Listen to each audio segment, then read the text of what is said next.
Olá, seja bem-vindo novamente ao Contemporâneo Information, o seu canal de curiosidades, entretenimento, notícias e informações.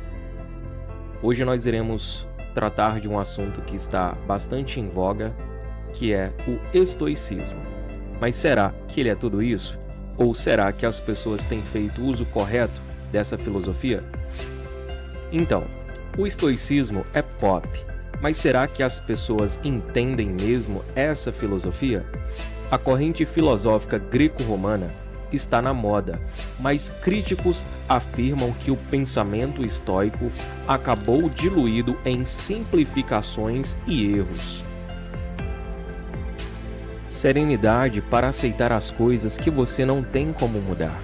Não, este não é um assunto sobre a oração da serenidade que costuma abrir a reunião dos alcoólicos anônimos, por exemplo, mas sobre como o estoicismo e a suposta atitude resignada comumente atribuída ao estilo de vida estoico se tornou um fenômeno cultural, sobretudo para aqueles que buscam na filosofia antiga um guia para lidar com os desafios profissionais. A atitude relaxa, você não tem como controlar tudo ao seu redor, foi um bálsamo para Raul Pezarra, o gerente de produtos digitais da Ambev. Foi apresentado ao estoicismo em uma sessão de terapia. Ele disse: "Eu vinha tratando uma ansiedade bastante ligada ao trabalho e meu psicólogo indicou o livro O Ego é Seu Inimigo, de Ryan Holiday. A experiência valeu a pena para Raul, que a definiu como libertadora.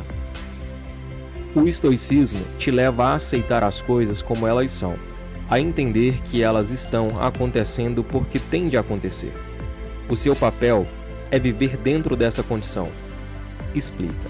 É um pouco duro, mas poupa sofrimento e faz com que você gaste menos energia desejando que as coisas fossem diferentes.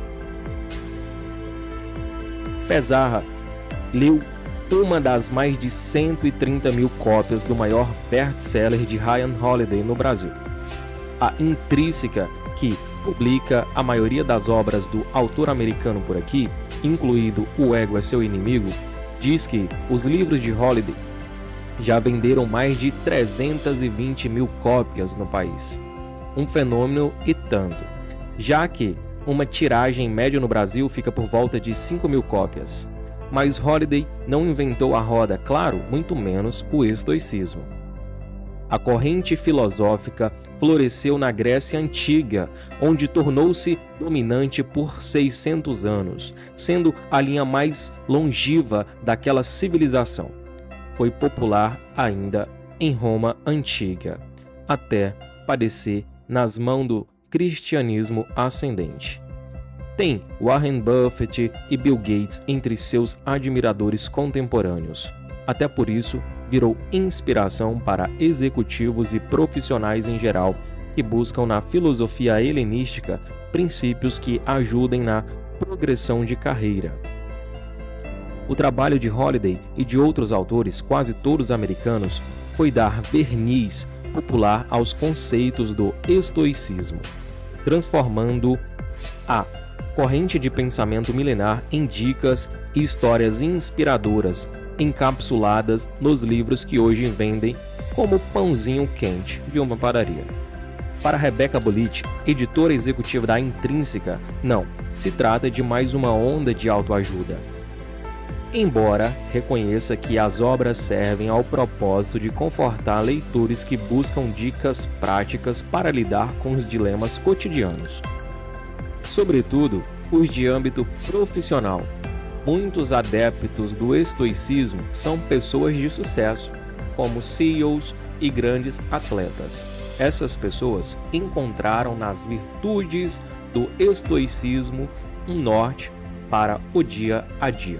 Resiliência, foco, disciplina, equilíbrio emocional, todos são conceitos tipicamente atribuídos ao pensamento estoico e que costumam ser reforçados nos livros de autores popularizados pelo fenômeno.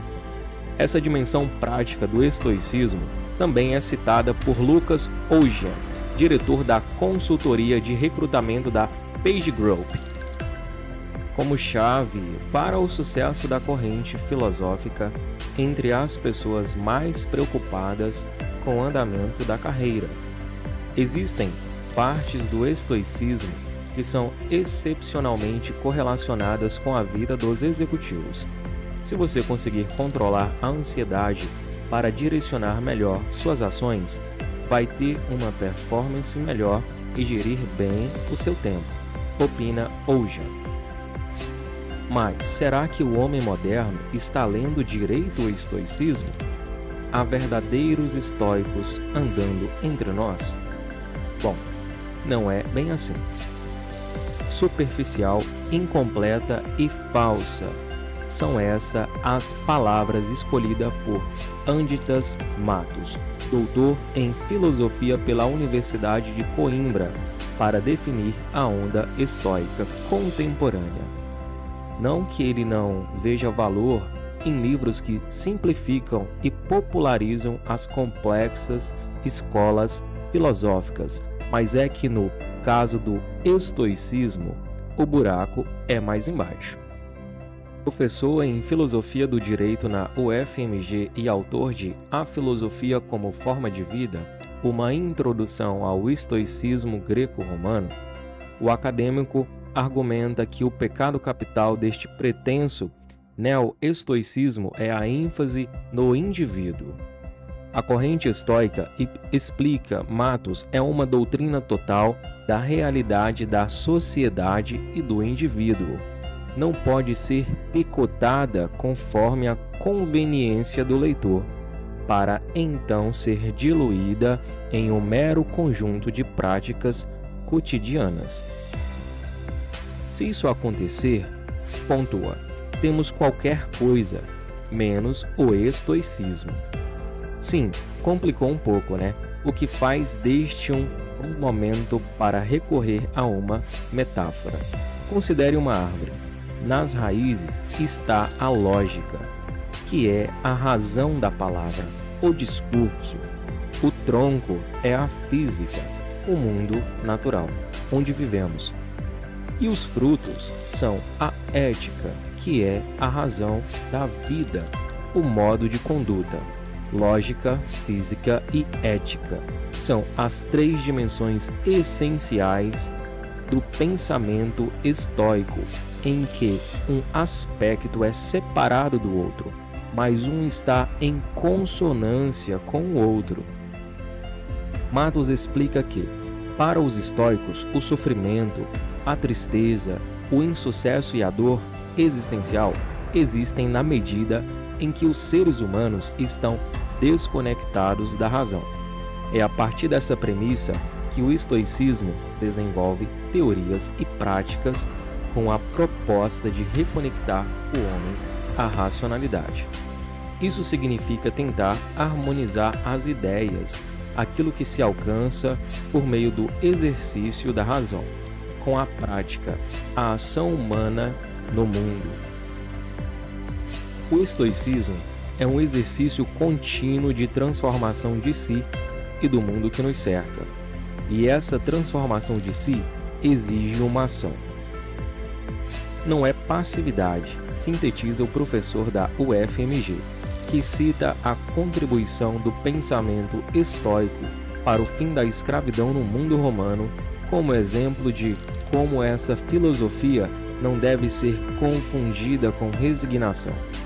Como eles agiram, não de forma revolucionária, espetacular, mas de uma forma diária, cotidiana, tranquila, buscando a transformação social.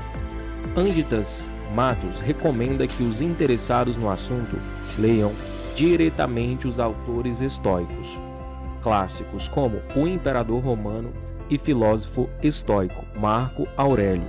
São autores extremamente claros na sua escrita. Orquestrando a publicação de mais livros sobre o estoicismo na Intrínseca, Rebecca Bolich vê como legítima a apropriação do estoicismo pela cultura popular. ainda que isso possa acontecer de maneira superficial. Uma coisa não inviabiliza a outra. O estoicismo ficou embalado agora pelo Ryan Holiday, mas as pessoas também vão ler as Meditações de Marco Aurélio, argumenta ela. A gente vai passar e o estoicismo vai continuar. Fenômenos são fenômenos e não existe muito controle sobre eles. Então, qual é a sua opinião? O estoicismo tem te ajudado? Eu que vos narro, tenho algumas práticas estoicas. Epicteto para mim é uma grande referência. Tenho o hábito de ouvir audiobooks dele, né? E estou sempre conectado com o estoicismo. Mas vimos aí no mundo atual, né, contemporâneo, uma banalização talvez do estoicismo. Se você gostou, não esqueça de deixar o seu like, o seu comentário contribuindo para o nosso trabalho, deixando a sua opinião sobre o que foi discutido aqui e até o próximo vídeo.